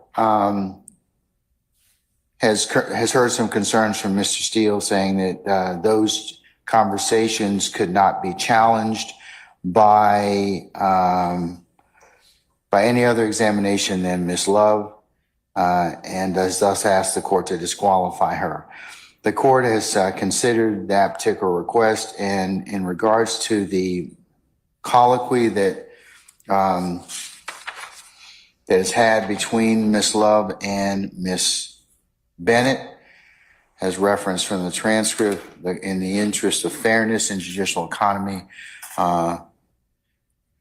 and clarity, the court will unseal the affidavit as it pertains to the material witness warrant that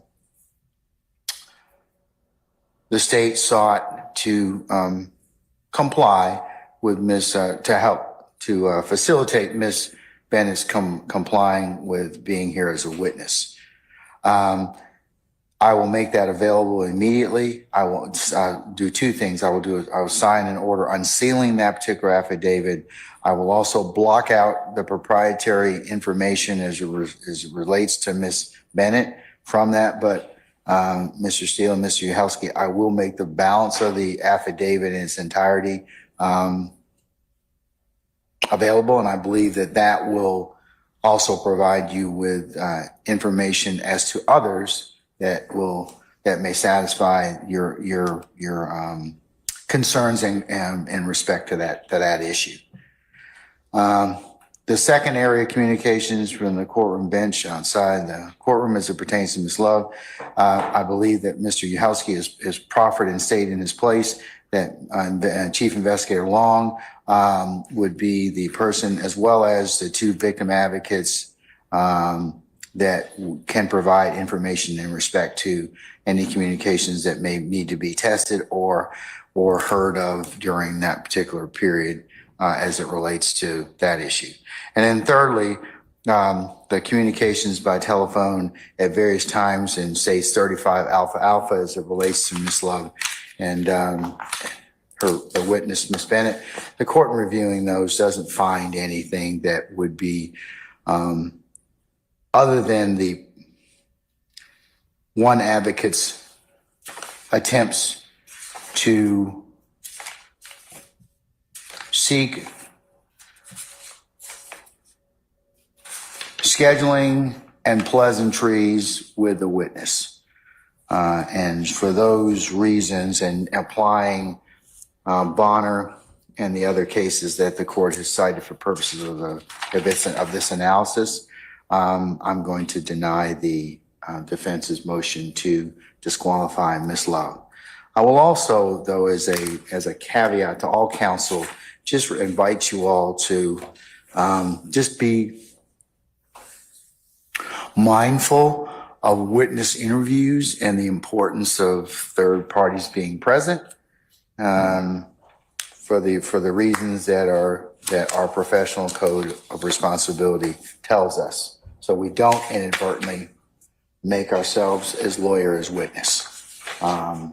So with that, that's the court's ruling. Mr. Uhelski, if you will prepare a suitable order for the court's consideration, send that to Mr. Steele. And if I could get that by next Friday, that would be the 12th of April. That would be fabulous. Okay? All right. Your Honor, Yes, Mr. Sharp. as Mr. Steele, I believe, was the only signatory of the motion and did the arguing, I just want to ensure for the record that the Harvey rule is still in effect. And It applies to all, so. Thank you. Yes. Okay. All right. One other thing, Wes.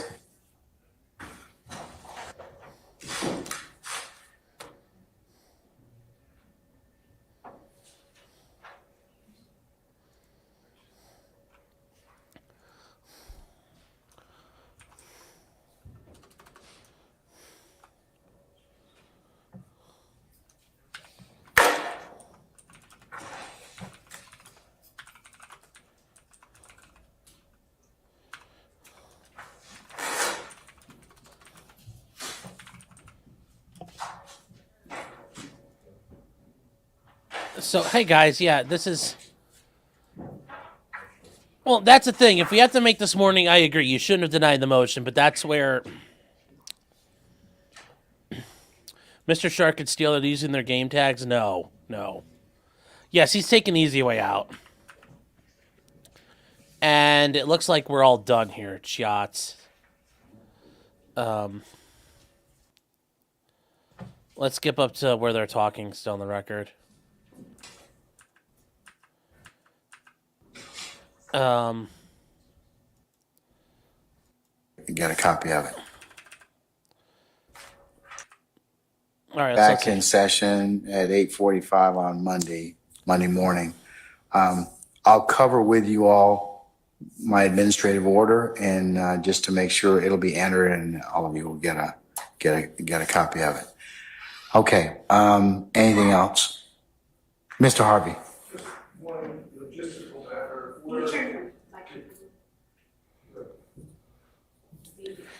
If one logistical matter, if we are to be here pursuant to your 8:45 requests, we need a current order to get us in before 8:30 so we can be here, be ready to go, per your 8:45 requirements.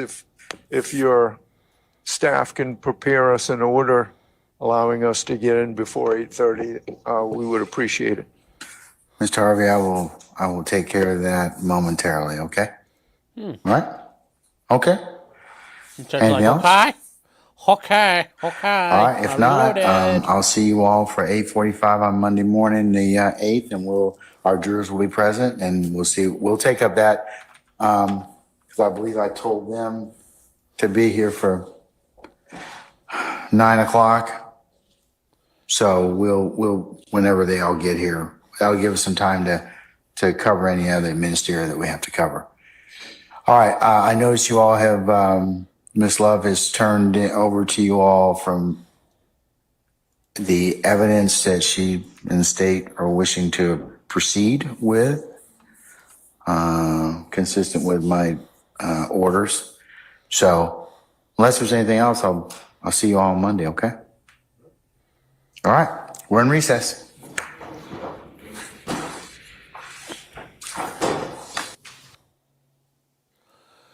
Well, guys, that was a scorcher of nothingness, but hey, that happens sometimes with these trials. So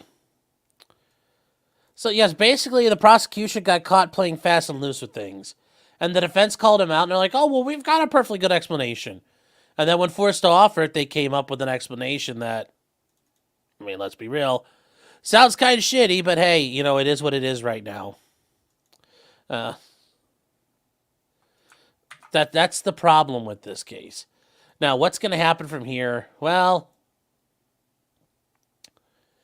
I think for now, the judge is going to deny this. He's not going to kick him out. Although the big thing is they are going to have to unseal some of the material witness warrant information, which the state probably didn't want to do in that regard. So we'll see how that turns out for them.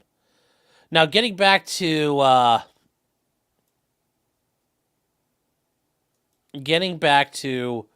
what we're doing with George Kelly.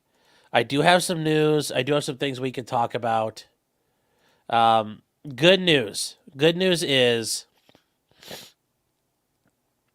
and actually I think I've got the link right now. I got some inside information. I think.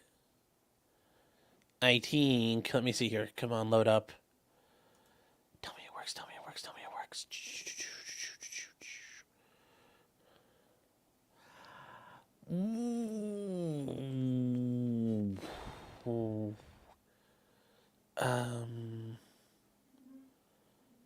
Is it all mail? I'll try all mail. There we go.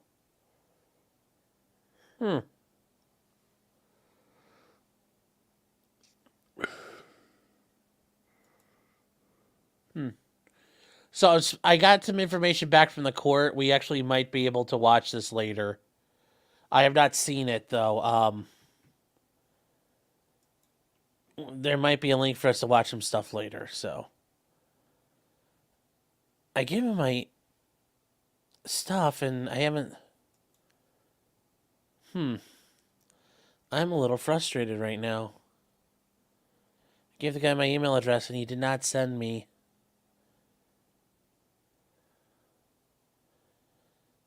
Well, that's not good.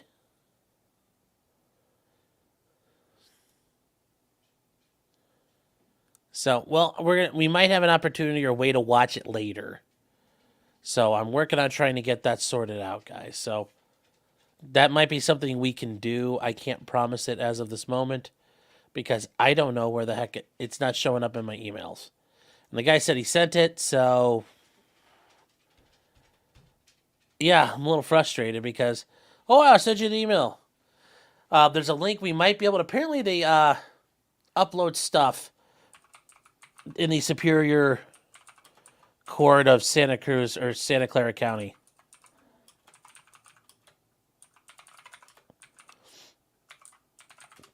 So apparently, it's available, and we have to find it from there. But the guy said apparently there's a link, and trying to find it all because he says there's apparently a way to watch this, and I'm trying to figure that out because if we can, they must have some sort of recording they have of their own. It's not something they stream, but it's a recorder you can watch, which, yeah. So let me see here if there's media information. I'll be working on this, guys. We may have a chance to take care of this and watch it a different way. So don't fret. It's not, the world is not ended, is what I'm trying to tell you. I was checking my spam stuff. I'll call them back after I already did. So, no, I did not give my potentially criminal email because it was easy. I have a very simple email address that it's like kind of an old junk account that's far easier to use. It's only a handful of letters and a couple of numbers, especially when people, it's easier to give over the phone, but it's also easier when you're dealing with people who trying to cut through the fluency issues. So I'll take a look at that. He said he'd send me the link. If I don't hear from him by the end of the business today, I will go ahead and try to figure it out and get it from our end. So yeah, we've got a lot to talk about this weekend, guys. We got a lot to talk about tonight. If you guys are new, thank you for being here. We do have a 9 o'clock or 9:30 show we do every week, Thursday nights. We've got a lot to talk about. All kinds of things to talk about. There's actually quite a bit. Carly Russell, the lady in Alabama who faked her abduction, got sentenced last week. Hannah Reid's bond got denied. Alec Murdaugh was sentenced. There's a really crooked police stop, a DUI stop out of Tallahassee. We've got body cam footage of that. They're still taking this guy to trial. That's how fucked up this is. Coinbase just suffered a massive, I wouldn't say a defeat, but they're going to have to go to trial against the SEC. Judge ruled they're going to have to go to trial. Trump had a bit of a hiccup with his New York bond, and people were freaking out over it. And it's like, they fixed it, not a big deal. And then the case out of Georgia, Judge McAfee refused to dismiss it. Like I told you guys when we watched it, that was going to happen. We'll also touch on Chile getting his bond not being reimposed and him kind of being SOL there. So that'll be all tonight, along with some other things at 9:30, guys. So see us here. It's always a great time. If you're new, please join us. I would appreciate it. And Indiana declared a state of emergency over the solar eclipse. Wow. So, yeah. We'll take care of that and go from there. Real quick, though, from Reformed Convict for $2 says, "Hi, Sean, watched with the Viking, didn't know, F the judge." Well, like I said, we had to audible real quick. So, guys, we will get started on that. This weekend, we are going to get Nickelodeon Muse started. That one's going to be good. And here's what I'll say. If we can't get George Kelly fired up for tomorrow, we'll start Nikolai Mew tomorrow afternoon and go from there. So, yeah, that's it. So I will see you guys tonight at 9:30, chat. In the meantime, yeah, going to be getting other stuff ready to go. And if something breaks in the meantime, breaking news, obviously we'll go live. But for right now, 9:30 is the plan, and I will see you guys then. And at the rate this is going, even if Young Thug did it, he'll probably die of old age before they even get to the jury verdict. So I don't think he'll be guilty because he'll be dead. And with that, I forgot we need to get played off with our wonderful. But anyways, good night, or good afternoon, everybody. I'll see you guys tonight. Weapons blacksmith driving and models of planes, esoteric works and even some trains. Much merriment had while drinking White Claws, tips on hunting and even talking the law. Whatever you do, just don't talk to cops, even when they nab you on illegal stops. Just 'cause you did it doesn't mean you're guilty, but please talk to a local attorney. Was that the fat guy